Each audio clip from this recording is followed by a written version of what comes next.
cette nouvelle vidéo. Aujourd'hui je vous retrouve dans une vidéo ni plus ni moins revue sur le matériel que j'utilise pour la polymère. Parce que vous êtes tout le temps nombreux sous mes vidéos à me dire pourquoi tu mets ci, pourquoi tu mets ça, pourquoi tu fais comme ci, où t'as acheté ceci, où t'as acheté cela. Et je me suis dit que le mieux c'était de tout récapituler dans une seule vidéo pour que vous sachiez plus ou moins ce que moi j'utilise pour la polymère. Alors tout d'abord j'utilise des rouleaux.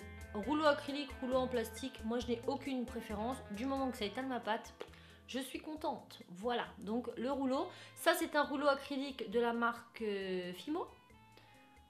Qui coûte une dizaine d'euros à peu près dans tous les magasins de loisirs créatifs, dans tous les sites internet qui vendent de la polymère, vous retrouvez ce genre de rouleau.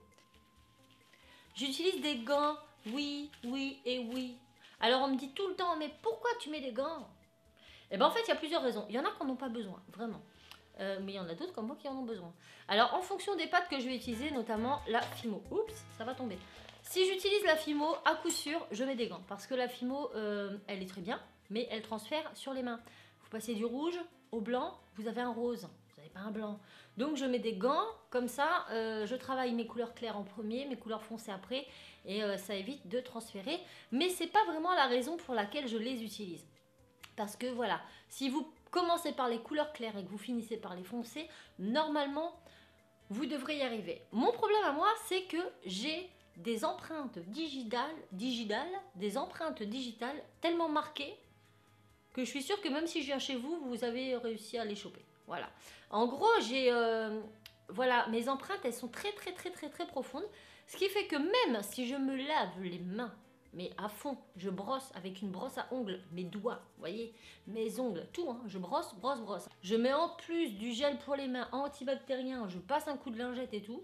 Vous pouvez être sûr que c'est pas assez. C'est-à-dire que moi, dans mes petits stries de mes doigts, là, qui sont très prononcés, eh bien en fait, les poussières, elles se mettent tout le temps dedans. Donc ça c'est chiant. Mais surtout, je marque ma pâte, mais vraiment beaucoup. Et comme ça m'agace à chaque fois de devoir toujours lisser après être passé, du coup j'utilise des gants, ce qui évite que mes empreintes de mes doigts intègrent trop la pâte et laissent trop de marques. Voilà, tout simplement.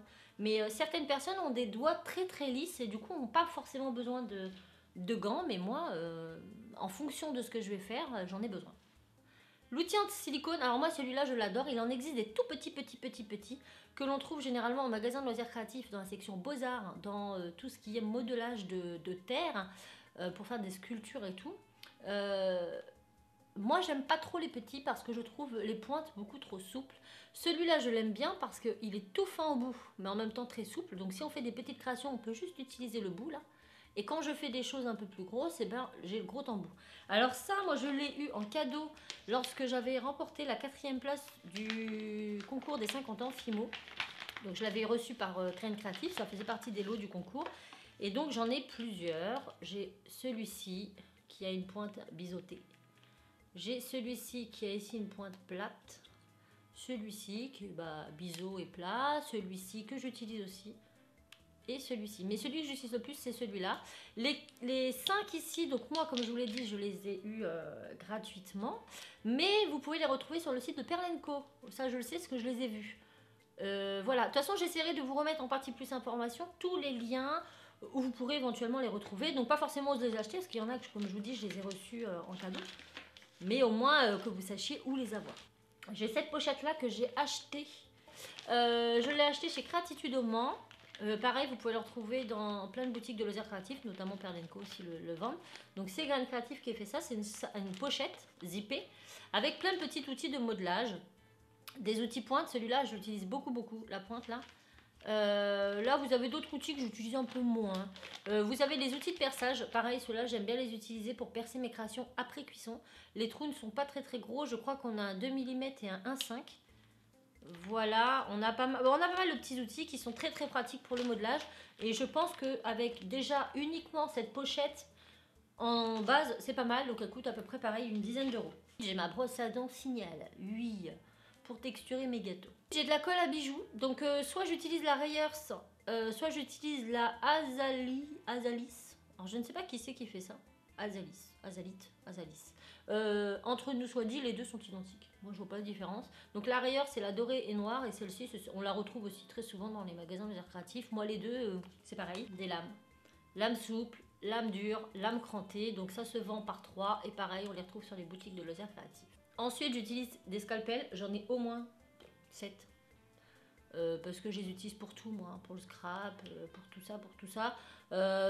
Ça, pareil... vous en avez chez Action, vous en avez en magasin de loisirs créatifs, vous en avez partout, ça coûte, pour un premier prix, ça coûte vraiment pas cher, je sais pas, 3-4 euros maximum.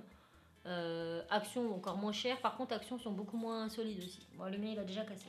Ensuite j'utilise un gros pinceau fluffy comme ça. C'est un pinceau de maquillage à la base, mais qui vaut, enfin c'est pas un truc de marque, hein, c'est un premier prix, mais très très fluffy, et que j'utilise pour les effets cuits en fait.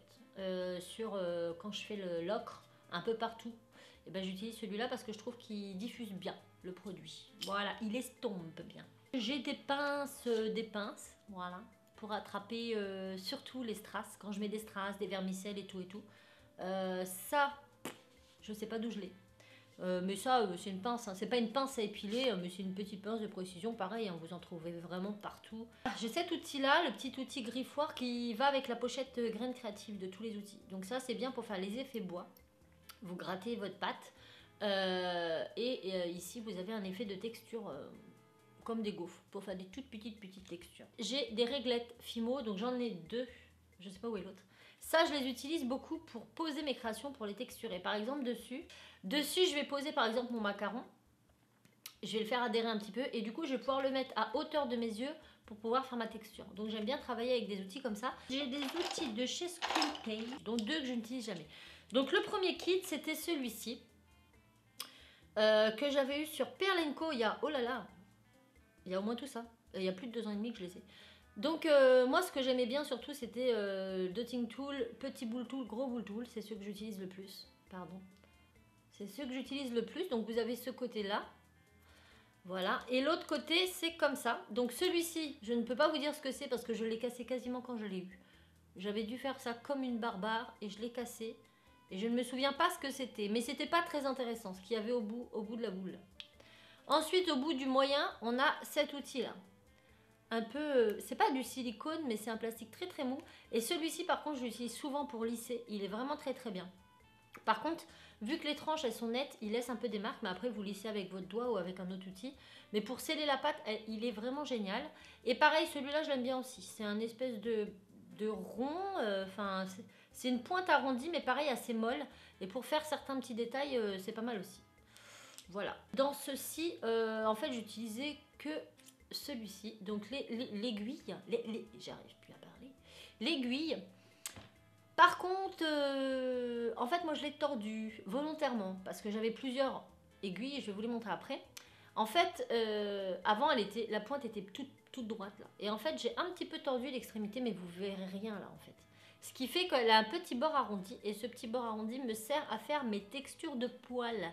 Au lieu de gratter comme ça la pâte, je viens poser le côté arrondi sur ma pâte et je fais plein de petits pics. Et en fait, ça va faire plein de petits traits. Et du coup, je m'en sers pour ça. Voilà. On a cette espèce de petit couteau là. Ça, je l'utilise jamais. Et on a ça.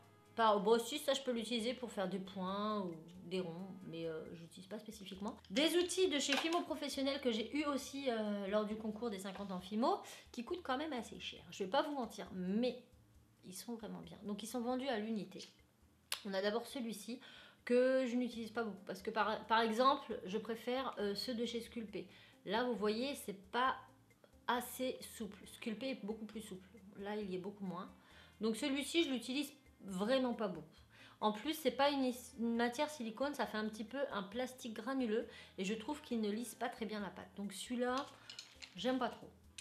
Celui-ci là vous avez un, comment on appelle ça, je ne sais plus le nom, pour creuser la gomme, pour faire, je ne sais plus le nom, voilà. Si vous voulez faire des tampons personnalisés, vous allez pouvoir creuser avec ça, mais vous allez aussi pouvoir creuser votre pâte polymère, comme ça. Ça fait comme un espèce de petit couteau au bout, et vous pouvez faire des creux dans votre pâte. D'autre côté, on a une espèce de pointe, mais pas trop pointue, et ça c'est pas mal pour percer les perles. Voilà, quand on veut faire des perles avec des gros trous, on commence là doucement et puis on vient finir là. Donc ça, je l'aime bien, même si je ne l'utilise pas forcément tout le temps. Celui-là, je l'adore et je l'utilise tout le temps. On a ici la petite pelle là. J'appelle ça une petite pelle. C'est comme une petite cuillère. Hein. Voilà. Et ce que j'aime bien, c'est que les bords sont arrondis et les tranches aussi, ce qui fait que ça ne laisse aucune marque sur votre pâte. Et avec ça, en fait, pareil, je viens sceller les bords et tout ça. J'aime beaucoup. Et de l'autre côté, on a un outil de perçage pour percer la pâte quand elle est cuite. C'est un 1,5 ou 2. Je ne sais plus. Non, le trou, ça va être ça du 2. Et elle est... Enfin, l'outil est super solide, super costaud comparé à ceux de Graines Créatives qui sont plus souples. Là, Fimo Professionnel, c'est vraiment un bon outil de perçage, quoi. Et après, on a celui-ci, avec un tout petit dotting tool ici. Et là, on a un ball tool d'un côté. Et en fait, le ball tool, il a un plat de l'autre côté. Donc ça, c'est bien aussi pour faire certaines textures. J'ai tout un tas de petits dotting tools qu'on trouve à pas cher sur les boutiques de nail art. J'ai aussi ça de chez Sculpey que j'aime bien aussi. Voilà, c'est 3 outils. Donc ici, vous allez pouvoir faire des petits trous dans vos pâtes pour faire une texture. Et en fait, de l'autre côté, c'est pour faire des demi-perles bombées. Vous allez en fait venir piquer votre pâte, tourner, enlever et reposer sur notre pâte et reposer. Et en fait, ça vous fait des demi-sphères. On a 3 diamètres différents et ça, je les aime beaucoup. Voilà. Donc ça, c'est Sculpey et ils proviennent, je les ai eu à Créatitude au Mans, mais pareil, je vous remettrai 2 liens en barre d'infos pour les retrouver. Je crois que Perlenco doit les faire. J'ai ce petit outil que j'ai eu par Anne-C, Madame Pétechou, lors d'un atelier. Donc c'est ce qu'elle utilise pour faire cette texture de gâteau. Et en fait, c'est une petite aiguille plantée dans de la pâte beurre. Et avec, on peut faire des textures. Il fallait y penser. J'utilise aussi le heat gun qui est au bout de mon atelier. Donc je ne vais pas vous le montrer parce qu'il faut que j'aille le chercher. Donc le heat gun et ma pasta machine. Donc l'Atlas 150. J'utilise des lingettes, bien sûr, constamment. J'utilise aussi ceci. Ah, je les ai sous les yeux. Donc c'est un petit tube d'aiguille à percer de la marque Fimo. Ça coûte pas très cher et dedans vous avez 2 tailles d'aiguilles différentes. Et ça, je m'en sers pour texturer mes gâteaux. J'aime beaucoup. Donc j'utilise la petite aiguille là et hop, toc toc toc. Et c'est plutôt pas mal. Après, en termes de vernis, vernis brillant, que ce soit Fimo, Cernit, Pardo, moi je trouve pas que c'est une différence. Voilà, ils sont tous bien. Moi je les aime. En termes de polymère liquide, j'utilise soit la Fimo liquide, soit celle de chez Sculpey. Sculpey, je ne sais pas comment on dit, mais de toute façon je parle pas très bien anglais, donc même si je le disais à l'anglaise, ça ferait pas top. Bref, je les utilise pas de la même façon puisque celle-ci, comment vous dire, en fait si je mets de la polymère liquide sur ma création, mais que je sais qu'elle va se voir après cuisson, je vais plutôt utiliser la Fimo parce que celle-ci, en trop grosse épaisseur, je trouve qu'elle ne devient pas assez transparente. Voilà. Voilà. En fine épaisseur, oui, mais en trop grosse épaisseur, elle a tendance à rester un peu blanchâtre. Donc j'utiliserai plus celle-ci si je sais que ça sera visible. Par contre, pour coller mes semelles derrière mes bijoux, j'utilise celle-là parce qu'elle est plus épaisse. Et donc, elle tient mieux, elle coule moins en fait. Vous voyez, elle se tient mieux. Donc les deux sont très bien. C'est juste que je les utilise pas pour la même chose. J'utilise les bases, lame, scalpel, rouleau, pointe. Déjà, si vous avez ça, vous pouvez faire pas mal de choses. Les cure-dents sont très bien aussi pour lisser, pour jointer, tout ça. J'utilise aussi des pinceaux, bah oui, pour mettre la Fimo et tout, enfin pour mettre le vernis, mais ils sont là-bas, c'est des pinceaux tout à fait classiques, hein. Je mets pas des milliers des cents dans des pinceaux. Et en règle générale, c'est tout. Et pour mon plan de travail, j'utilise une plaque de carrelage pour travailler ma polymère. Depuis peu, j'utilise ceci, je vous le montre, c'est super génial. Alors j'en avais pas parce que moi ma plaque de carrelage est très grande et du coup des fois pour faire des petits trucs c'est relou, surtout si je veux pas faire, enfin mon atelier est derrière mon bureau est par là, mon atelier est par là et des fois je suis sur mon bureau mais j'ai pas envie de travailler sur mon atelier, je veux faire un petit test, par exemple un petit test, tiens j'ai une idée, je suis devant un film ou je sais pas quoi, j'ai une idée et je me dis ah je vais essayer ça, ouais mais il faut que je me tourne, du coup, je peux pas travailler sur mon plan de bureau directement. Il faut que je mette une plaque en dessous. Et ben du coup, j'ai reçu ceci. C'est mignon. C'est Haribo. Et ça, je l'ai reçu de la part de Bastien lorsque Anne-C a fait son meet-up à Créatitude. Donc j'y étais et Bastien est venu nous voir. Et il m'a offert ceci. Donc Bastien, c'est un très très fidèle abonné qui vient nous voir. Il a été nous voir au meet-up de Cultura d'ailleurs. Il y était. Là, on l'avait revu là-bas. Et donc, en gros, c'est une petite plaque en verre pour la cuisine. Et elle est toute petite. Et du coup, moi, je la prends pour la mettre au niveau de mon bureau, comme ça quand je veux travailler mais que je veux pas être sur l'espace atelier parce que je veux juste faire un petit truc comme ça, et ben j'utilise ça. Et j'aime beaucoup, voilà. Par contre je peux pas la passer au four parce qu'elle a des petits tampons en silicone derrière et j'ai peur que ça brûle. Je suis pas sûre que ça passe au four. Et j'ai pas envie de l'abîmer pour tester. Mais ça c'est pas mal, donc c'est des planches de découpe en fait. Qu'on trouve dans les magasins et qui peuvent être très utiles pour travailler la polymère. Bon là c'est une petite mais il en existe des grandes. Donc si vous n'avez pas de plaque de carrelage, vous pouvez très bien acheter ça, une planche de découpe en verre. Et puis ben, c'est tout. Voilà, donc j'ai fait le tour. Je suis en train de regarder quand même si j'ai rien oublié, mais en règle générale c'est ce que j'utilise. Pour faire mes textures derrière mes bijoux, j'utilise de la mousse d'aquarium. D'ailleurs on voit la petite boîte verte qui est là-bas. Vous voyez? Et ben en fait c'est des plaques de mousse, on a deux types d'alvéoles différentes. Et ça, en fait, vous allez, c'est tout bête, mais quand j'étais en mars dernier, mars, je sais plus, enfin, bref, quand j'avais été dans les Landes pour faire le stage avec Joe Patouille, il nous fallait de la plaque, enfin des mousses de texture pour texturer notre bijou. Et de préférence, on nous avait dit qu'on pouvait utiliser la mousse qu'on met dans les hottes de cheminée, tout ça. Et avec Rosen, en fait, on n'avait pas ça. Et on a été dans un magasin près de chez elle, magasin de loisirs créatifs, jardinage et tout ça, pour essayer d'en trouver. Et on n'en a pas trouvé. Et mon mari adore, enfin, très ciblé aquarium et tout ça. Et il me dit, bah pourquoi tu prends pas ça? Et ça coûtait, j'ai dû payer ça 5 € la boîte, mais dans la boîte, vous faites énormément de mousse, sachant qu'une mousse, ça vous fait déjà très très longtemps. Et du coup, je découpe ma mousse là-dedans et ça me sert de mousse de texture. Et voilà, donc ça fait 1 an que je fais ça, je l'ai découvert vraiment par hasard avec Rosen et depuis on utilise ça et c'est très très bien. Donc de la mousse d'aquarium pour texturer l'arrière de vos bijoux. Voilà, donc c'est tout pour cette vidéo. J'espère qu'elle aura répondu à pas mal de vos questions parce que vous êtes toujours très nombreux à me dire où j'ai ça, pourquoi j'utilise ça et tout ça. Je vous remets en partie plus information le lien des produits que j'ai vers différentes boutiques. Donc après vous choisirez, j'essaierai de vous trouver 2-3 boutiques différentes. Hein. À vous de voir et puis comme ça vous saurez. Donc voilà, j'espère que cette vidéo vous aura plu. Je vous fais tout plein de bisous et je vous dis à très très vite dans une autre vidéo. Ciao!